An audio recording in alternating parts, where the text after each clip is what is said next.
দেখুন, পুজো করার সময় অনেক সময় দেখা যায় যখন আমরা ঠাকুরকে ফুল দিই, ঠাকুরের ফুল হঠাৎ করে নিচে পড়ে যায়।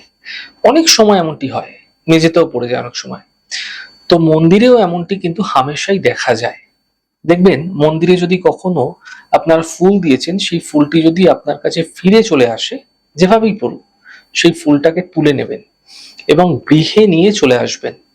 যদি বাড়িতেও হয় তাহলেও আপনারা সেই ফুলটিকে তুলে আপনি যেই সদর দরজা আছে আপনার গৃহের, যেখান থেকে আপনারা ঢুকছেন বেরোচ্ছেন, আপনার যে সদর দরজা, সেই সদর দরজার ঠিক ওপরে, ভেতর দিক করে গোপনে আপনারা রেখে দিন, ওপরে রাখবেন। আর অদ্ভুত ভাবে দেখবেন এই ফুলটা রাখার পর থেকে কোনো না কোনো মিরাকেল জীবনে কিন্তু অবশ্যই আপনারা দেখতে পাবেন। অর্থনৈতিক ক্ষেত্রে বলুন বা যে কোনো ক্ষেত্রেই হোক না কেন, ভীষণ সুফল মিলতে আপনি দেখতে পাবেন।